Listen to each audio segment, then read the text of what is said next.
Hello, everyone, and welcome back to a segment of what domestic abuse may look like in a relationship.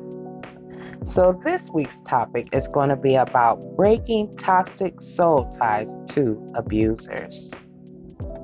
And as I've been doing before in my previous videos, I would like to start with a scripture from the King James Version, 1 Corinthians chapter 6, verse 16.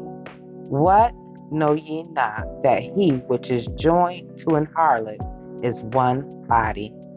For two, saith he, shall be one flesh. So this week, again, we're talking about toxic soul ties to our abusers. So what is a soul tie?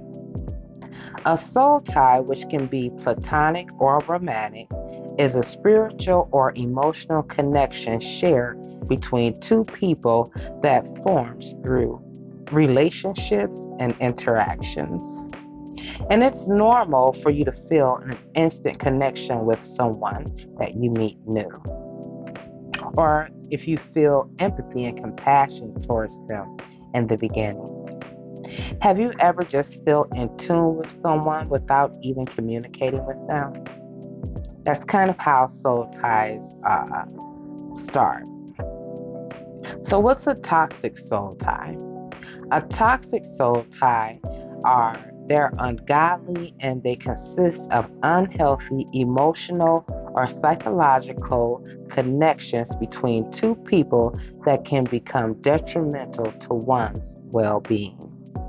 Once a toxic soul tie is formed between two people, it can have a demonic magnetic pull that tries to reattach itself by creating a trauma bond between the victim and their abuser through a repetitive cycle. There was a time in my life when I formed a toxic soul tie to my abuser, allowing him to control and manipulate the outcome of our relationship because I did not set healthy boundaries with this person for myself. Have you or someone you know ever found yourself in the beginning stages of a love-hate relationship that was starting to become toxic or detrimental to you, but the love or lust you felt towards this person kept you gravitating back to this person even as it started to feel unhealthy? Perhaps the relationship was becoming physically abusive or emotionally or psychologically damaging to you or your partner. One of the main manifestations you may have in a toxic soul tie to your abuser is when the victim and the abuser are no longer able to demonstrate individuality. This is when you lose the ability to have your own interests, your own dreams, your own friendships outside of the abusive soul tie relationship. So, what are some signs that you may be in a toxic soul tie relationship? Separation anxiety. This is where one or both of you are feeling anxious whenever you're not around each other. Jealousy. Is your partner jealous of your friendships that don't involve them, or are you jealous of your hobbies that don't involve them because they demand all of your attention? Stalking. Stalking is your partner following you in an unhealthy way and not allowing you any space.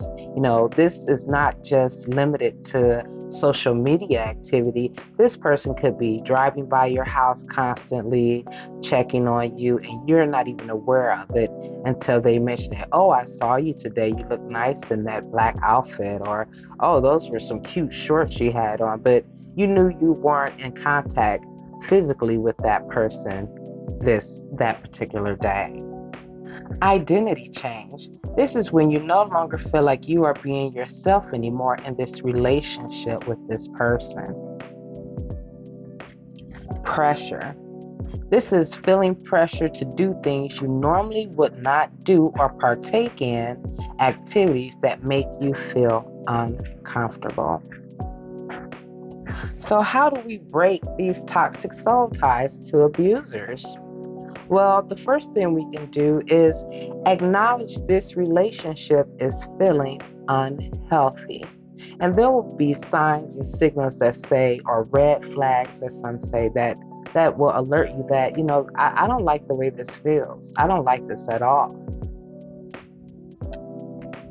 The next thing you can do is get emotional support from a trusted family member or a trusted friend, someone you can confide in that can give you that is non-biased and can give you positive and self-talk to help you through your circumstance. Try going no contact with this person, or try limiting your contact until you're strong enough to go no contact with this person. I am a firm believer of block and delete and move on. It takes time, it takes endurance, but it is possible. Change your daily routine. Don't remain predictable with your abuser. They already know how you're going to respond, how you're going to react, what you're going to do. Don't give them that. Do something different. Change it up. That way you're no longer predictable to this person where they can guarantee, okay, well, if I do this, I know he or she will do that. Don't give them that predictability. Practice self-care. Now, this again is where your healing journey comes in, and I've done videos on how to start your healing journey and create healthy boundaries for yourself. And you want to create these healthy boundaries in the beginning of your relationship, not once it becomes toxic. We want to eliminate it getting to that point. And lastly, after you have broken that toxic soul tie from your abuser or that person, allow yourself time to grieve from this relationship. It's okay to grieve.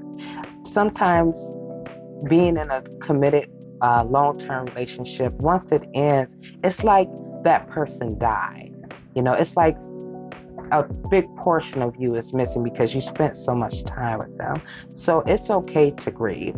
Allow yourself time to grieve. It took time forming this toxic soul tie, and it's going to take time to heal from it. So that ends this week's segment of what creating awareness of what domestic abuse looks like. Make sure you go on my other social media pages. I'm on TikTok, Facebook, sometimes Instagram, and YouTube. Thank you guys for watching and have a blessed week.